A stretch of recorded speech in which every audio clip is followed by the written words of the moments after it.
Thank you guys. There were several talks about bombing. I just remember, I think this is the worst bomb ever.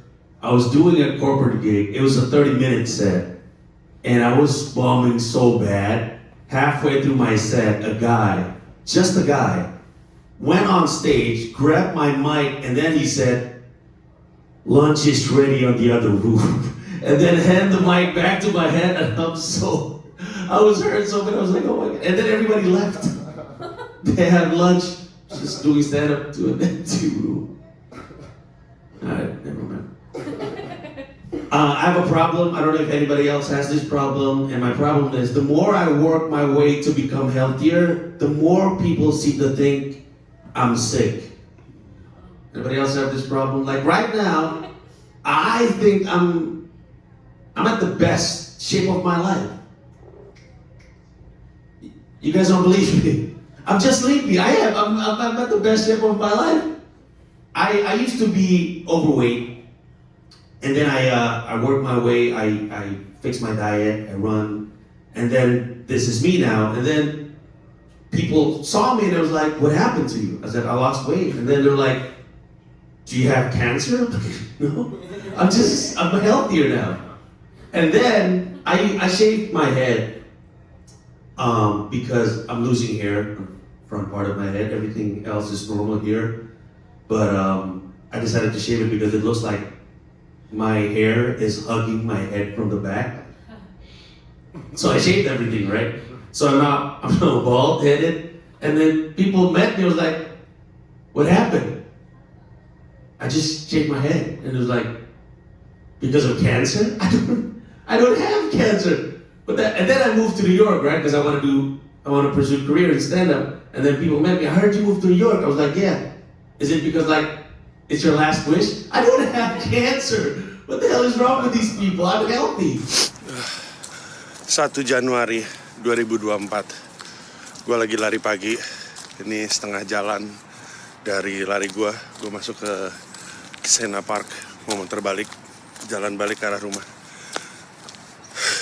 Gue gak ketemu satu manusia pun yang juga lari pagi. Setidaknya di daerah rumah gue. 1 Januari, orang masih pada tidur. Yo boy, Panji Pragiwaksono. Hustle time, baby. The hustle doesn't rest. It's a marathon. Let's go.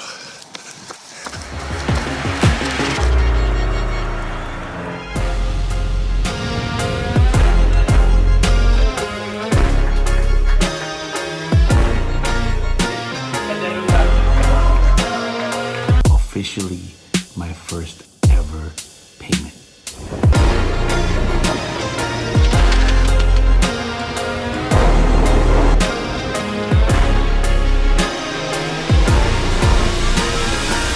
Thank you very much, everybody. Thank you. Give it up for your host.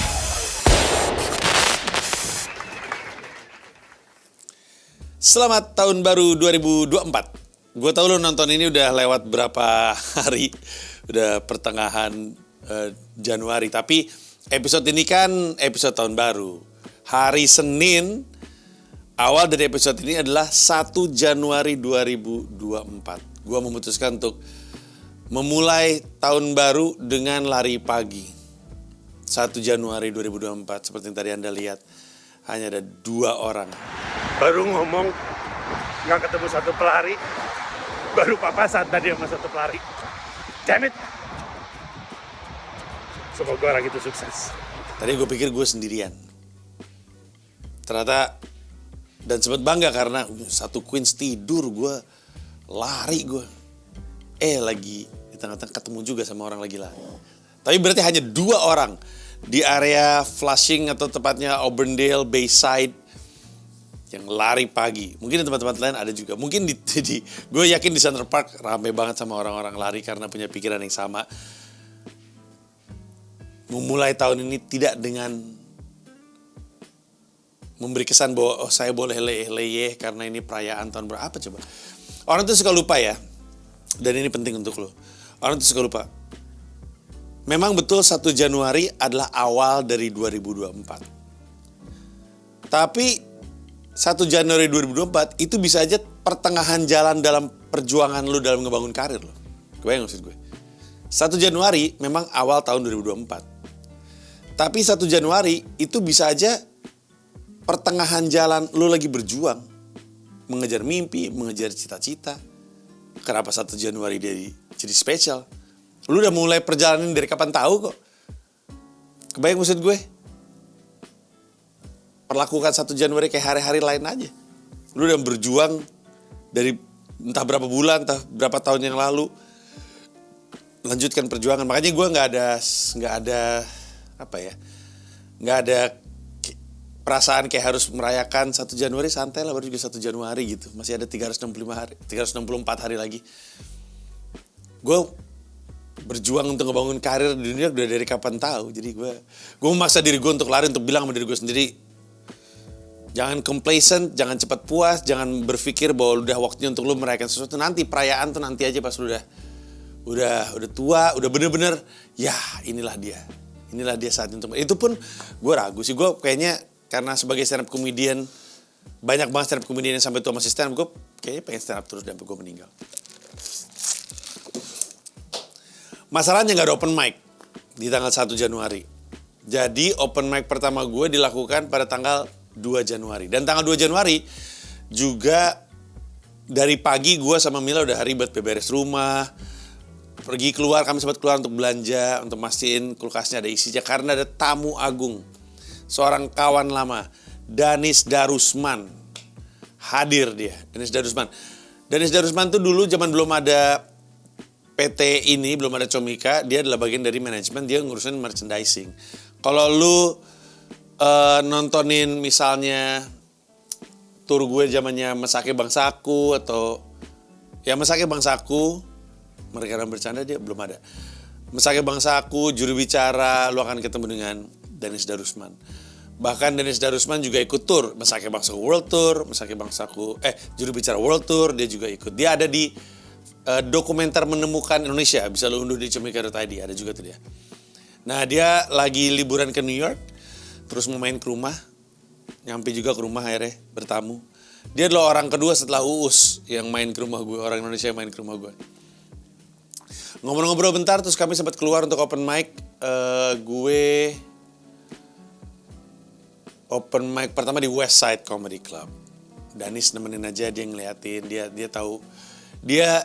tahu gue seperti apa di Indonesia, dan sekarang dia ngeliat sendiri kayak gimana gue berjuang di New York. Abis itu gue open mic lagi di Grizzly Pear Midtown. Terus dia kesimpulannya adalah yang gue lakukan tuh berat. Pulang dari open mic gue sempat nanya, gimana menurut lo? Mending suruh jualan kerikil pasar seni. Anjing sulit banget. Orang gila itu bukan open mic jatuhnya ya, kayak latihan ngebom ya. Iya, latih mental. Gak ada yang nonton. Iya, nonton bayar nonton ngebom. Semangatnya gak asik. Maksudnya semangat acaranya gak ada gitu. Iya, karena ya saling berkompetisi jatuhnya. Iya, sibuk sama apalan masing-masing. Sulit Salah kehidupan saja. semangat sampai 2-3 tahun lagi ya. Lebih. Berproses ya, susah, capek, sakit. Betul. Harus percaya sama prosesnya. Betul, jangan mau hasilnya aja. Tapi duitnya habis. Iya. Nah, dia memberi kesan-kesannya. Hari Rabu, gue juga mau open mic. Tadinya tuh gue mau open mic di QED. Gue lupa, open mic di QED itu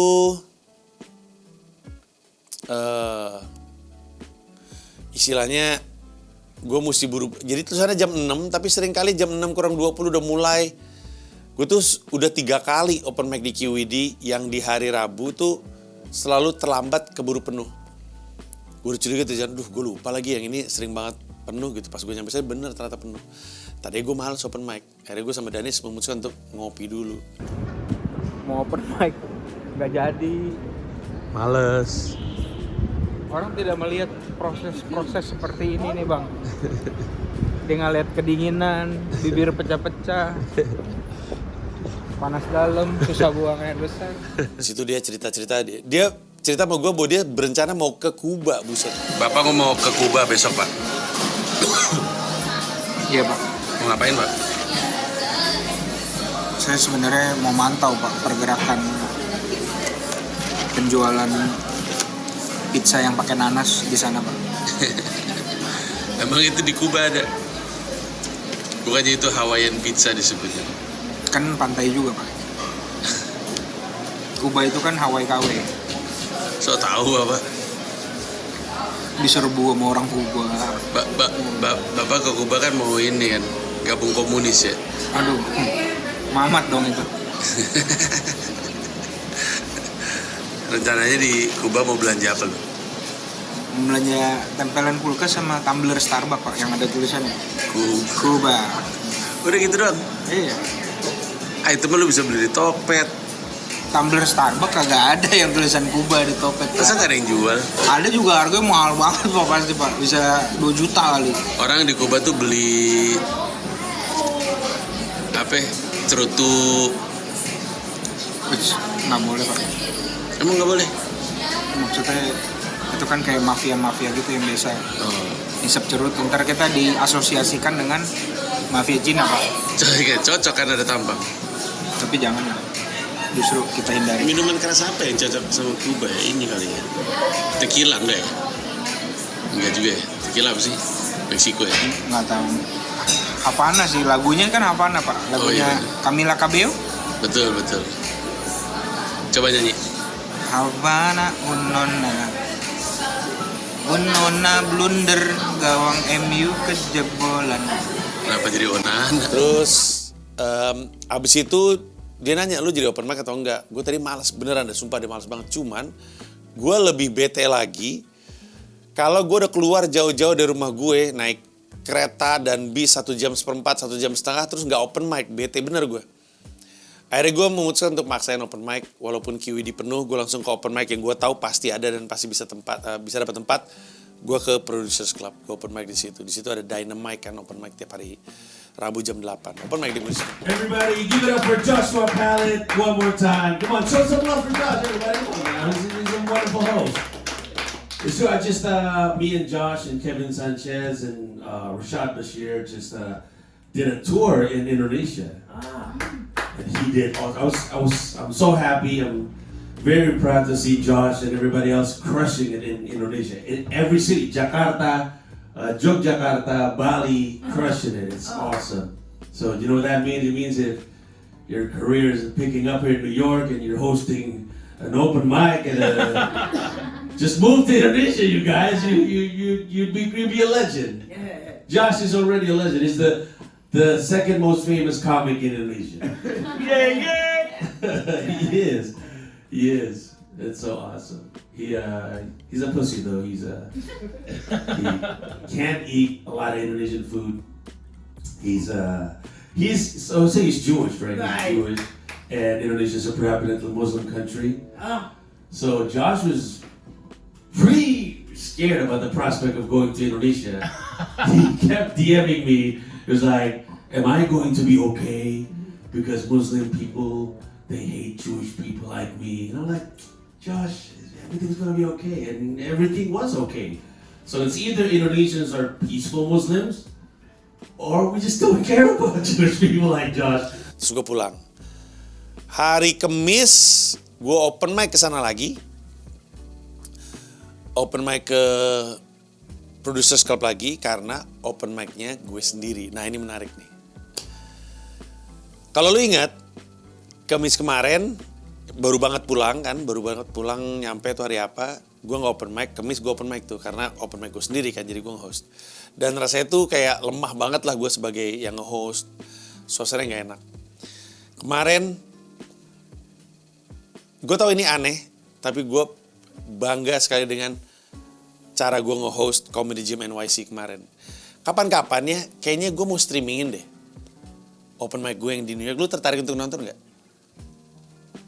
Di aplikasi Comika Event, tertarik untuk nonton gak? Gue pengen streamingin. Biar lu ngelihat kayak apa gue kalau nge-host. Lu ngeliat proses gue belajar nge-host. Dan Kemarin itu klasik New York open mic.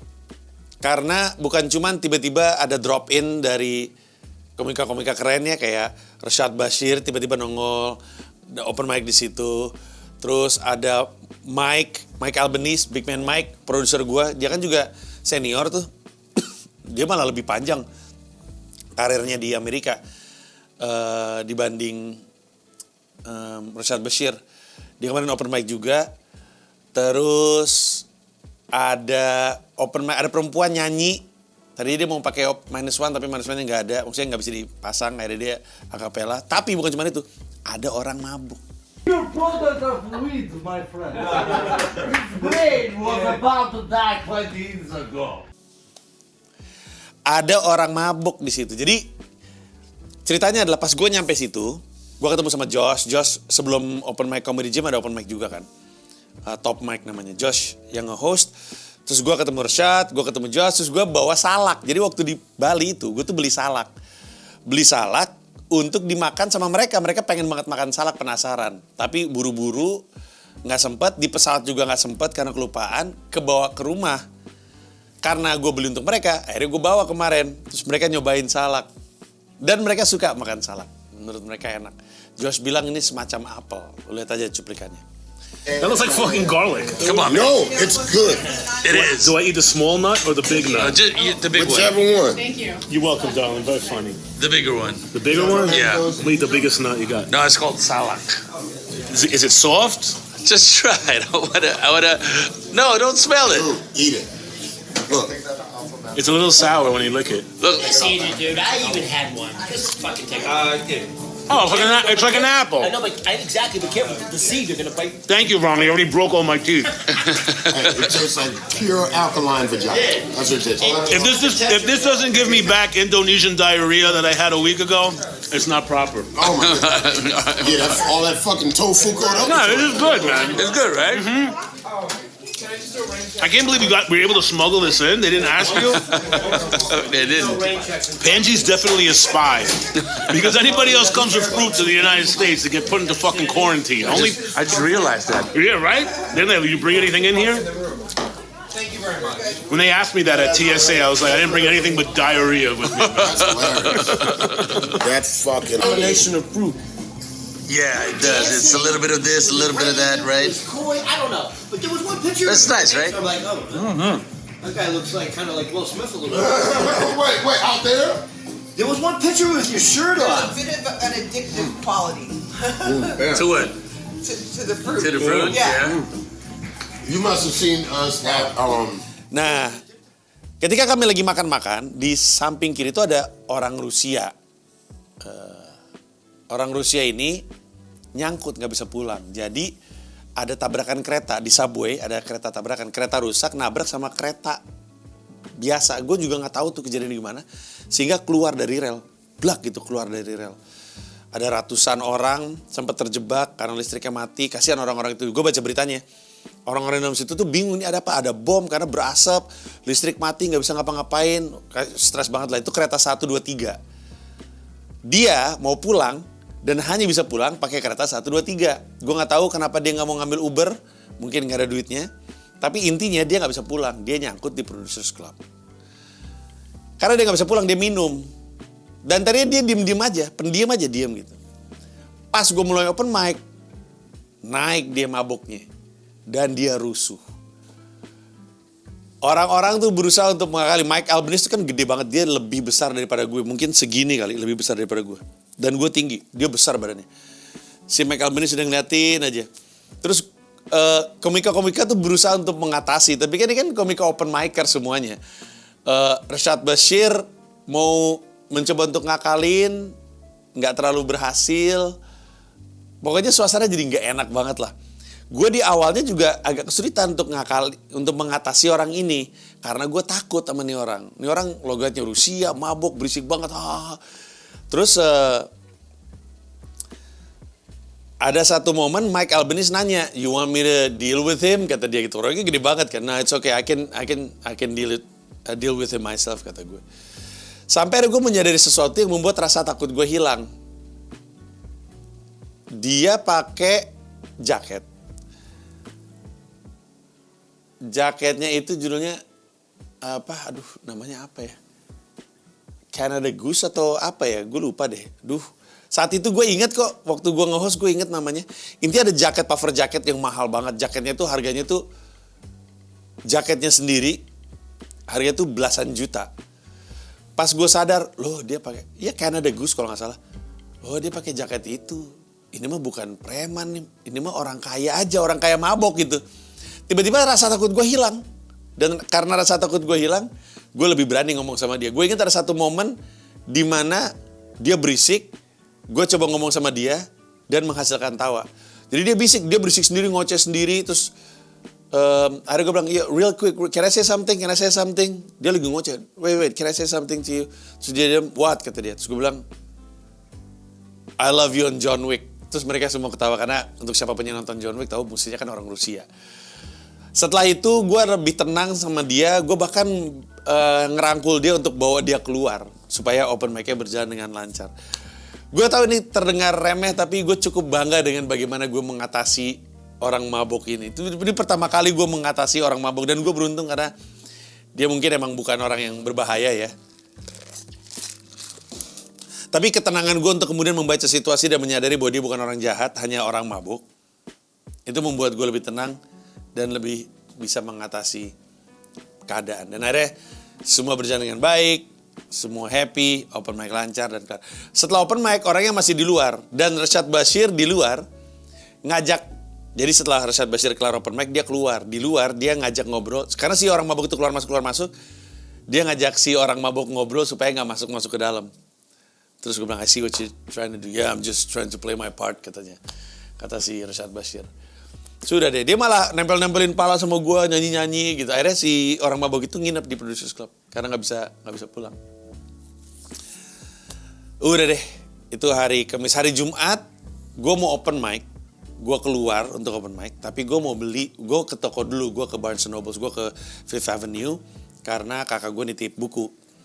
Gue ngukur waktunya salah. Sehingga, lebih tepatnya gue berangkat terlambat. Sehingga setelah gue kelar beli buku, terlalu terlambat untuk gue ngejar open mic, akhirnya buntutnya gak open mic. Balik aja. Tapi waktu gue lagi keluar untuk beli buku, gue ke Fifth Avenue, gue tiba-tiba menyadari sesuatu. Jadi di Fifth Avenue itu ada display, namanya apa ya? Nanti gue kasih lihat. Jadi dia mau branding, tapi dia bikin kayak suguhan tampilan proyektor yang super canggih lah. Terus ada brandnya di situ, ada brandnya kolaborasi sama siapa gitu, sama Saks atau apa gitu. Terus gue ngeliat semua orang berhenti dan video si display tersebut, ya let's call it an art installation kali ya. Terus gue mikir, ngapain ya? Ngapain brand ini ngelakuin kayak gini? Nggak ada, cuma pengen branding aja. Terus gue ke Nike, masuk aja mumpung udah lewat. Gue ngeliat ada LeBron James tuh abis ngeluarin sepatu kan, ada displaynya LeBron. Niat banget, bagus banget, keren banget. Terus di seberangnya ada kayak ring basket, tapi terus ada kayak lu bisa main game di mana gerak badan lu dilihat sama komputer, terus pokoknya susah banget jelasinnya, tapi intinya semua itu terus gue pikir ini buat apa ya? Semua itu dalam rangka mau promo sepatu. Jualan sepatu aja. Cuman mereka bersedia untuk sampai sejauh itu gitu untuk jualan sepatu. Terus gue ngelihat ada Ralph Lauren kalau nggak salah jualan kopi di sebuah van hijau gitu. Terus gue lihat Ralph Lauren kan baju, ngapain dia jualan kopi?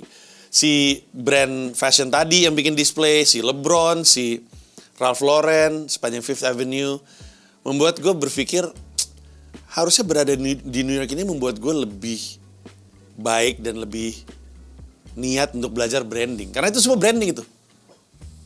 Itu semua branding. Mereka tuh sebenarnya ujung-ujungnya pengen jualan, tapi tidak dengan push produk, dengan push nuansa gitu. Namanya memang ke bawah-bawah betul, tapi lebih dari itu mereka tuh pengen brandnya tuh asosiatif terhadap sebuah perasaan. Entah itu keren, entah itu unik, entah itu seru. Dan cara mereka mencapai itu, cara mereka untuk membuat orang ngelihat brand ini terus perspektifnya, ini keren nih gitu. Itu tuh yang kayak tadi gue ceritain, coba bayangin ngapain coba Ralph Lauren jualan kopi gitu ya, kedai kopi. Tapi karena ya branding. Karena sepanjang Fifth Avenue cuma ada satu mobil van hijau jualan kopi, itu punya Ralph Lauren gitu. Dan orang akhirnya ngantri. Kopinya juga gue yakin biasa aja. Kayaknya gue pernah beli di situ udah lama. Kayak kopinya biasa aja, cuman aja ya unik aja gitu, seru. Lucu banget Ralph Lauren kayak gitu. Jadi usaha untuk memenangkan agar brand mereka nempel di kepala dengan konotasi yang positif dan menyenangkan tuh menurut gue inspiratif aja. Gue harus belajar banyak soal branding. Gue kan pemerhati brand, praktisi branding juga. Senang aja merhatiin. Terus hari Sabtu, karena hari Minggunya gue terbang balik ke Jakarta, tempat saya sekarang berada, gue memutuskan untuk menghabiskan waktu bersama dengan keluarga aja. Hari Sabtu itu kayaknya gue sempat masak nasi goreng deh. Gue nanya sama anak-anak mau makan apa, terus gue nanya Syira mau makan apa, terus dia minta dimasakin nasi goreng. Jadi gue masak nasi goreng. Terus abis kelar makan nasi goreng, mereka dan gue berangkat ke Indo Food Bazaar kalau nggak salah namanya. Jadi di Elmhurst, di Queens, Sabtu pertama setiap bulannya tuh ada kayak bazar makanan. Dilakukan di St. James Church di Elmhurst. Nah, kami tuh udah niat mau ke sana dari kapan tahu, tapi ketunda-tunda mulu. Sekarang karena anak-anak juga pengen, dan gue juga mumpung bisa, dan mumpung besok mau pergi ninggalin mereka, gue pengen menghabiskan waktu bersama mereka. Ada kami ke sana. Pas lagi salju lagi. Turun salju di situ. Salju pertama tuh, langsung kenceng lagi saljunya. Berangkat ke sana. Acara tutup jam 5, kami nyampe sana setengah 4 kalau nggak salah. Dan itulah kali pertama gue ke Indo Food Bazaar. Menyenangkan sekali. Langsung kalap. Gamila beli tuh, beli pempek, beli somai, beli dadar gulung, beli bala-bala, beli cendol, beli segala macam dibeli, beli bacang. Seru banget. Dan kami sempat jajan di situ, ketawa-ketawa, gambar segala macam. Dan di situ saya terasa terkenalnya tuh di situ. Biasanya kan di dunia kan gue nggak terlalu berasa gue terkenal ya, karena nggak ada yang kenal gue. Tapi karena orang Indonesia semua tuh foto-foto dan segala macam, ya senang banget bisa ketemu sama mereka. Senang sih, gue mungkin akan kembali lagi. Gue ketemu sama beberapa yang ngurus, terus gue dibilangin, kapan-kapan kesini dong, orang-orang kadang-kadang suka nyanyi di sini untuk menghibur aja. Kata gue, saya kalau disuruh stand up mau dengan senang hati, mau dong gitu ya. Bulan depan ya gitu, bulan depan gue rencananya mau balik sana. Kalau disuruh stand up gue. Seru aja, seru, senang menghibur masyarakat Indonesia di sana, ketemu foto-foto sama gue sadari adalah sebentuk hiburan. Orang tuh kalau foto sama gue tuh itu hiburan untuk dia. Sebagai entertainer, tentu gue pengen selalu menghibur. Kalau bentuk hiburannya adalah foto-foto, dengan senang hati. Makanya jangan ragu untuk nyamperin gue untuk foto. Orang suka DM, bang pengen nyamperin tapi takut abang apa segala macam. Gue berterima kasih kalau lu mempertimbangkan perasaan gue. Kayaknya abang capek, kayaknya abang lagi bete. Tapi kalau misalnya lu pengen foto sama gue, nggak apa-apa, it's okay, fine, samperin gue aja. Dan itu pengalaman yang menyenangkan. Hari Minggu gue pagi-pagi sempet live reaction debat Capres, seru sekali, gue lakukan di Noise, dan tungguin aja, akan ada, harusnya sih udah ada di Noise nih, by the time ini tayang. Akan ada review dari debat tersebut di Noise. Terus ya udah, abis itu kelar, gue berangkat ke bandara, nyampe bandara, terus udah gue terbang dari JFK, naik All Nippon Airways, terbang ke Tokyo sekitar 14,5 jam, transit 6 jam, terus terbang lagi 8 jam, nyampe di sini akhirnya. Sepanjang perjalanan gue ngetik untuk buku Pecahkan volume 2. Betul, saya lagi nulis buku baru. Kalau Pecahkan yang pertama itu kan dari joke pertama sampai job pertama, lo bisa beli di pecahkan.com kalau mau beli buku tersebut. Pecahkan volume 2 dari job pertama ke stand up special pertama. Jadi naik level. Tungguin aja, rencananya akan rilis pertengahan tahun ini. Udah deh. Hari Minggu berangkat, gue nyampe sini hari Selasa. Selasa pagi, skip 1 hari. Sudah, itulah yang terjadi. Jadi di episode ke depan lo akan ngelihat gue beraktivitas di Indonesia selama 2 episode karena gue hanya 2 minggu di sini. Dan aktivitasnya cukup banyak, cukup seru. Jadi silakan ditonton minggu depan. Itu aja dari gue. Terima kasih banyak dan kita akan ketemu di episode berikutnya. Dan kita akan berbagi keseruan selama saya di Indonesia. Thank you. Sampai ketemu. Bye.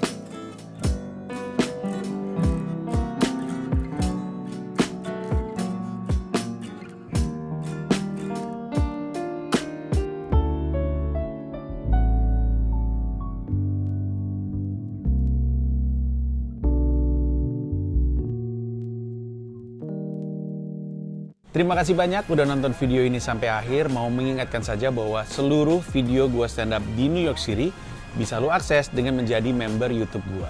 Ada 3 level, ada yang Rp30.000, Rp125.000, ada yang Rp1,5 juta, masing-masing punya manfaat sendiri-sendiri. Tapi yang pasti, dari yang Rp30.000, lu udah bisa akses semua video stand up gua di New York City tanpa disensor, tanpa dipotong, termasuk video-video yang sebelumnya. Terima kasih sekali lagi.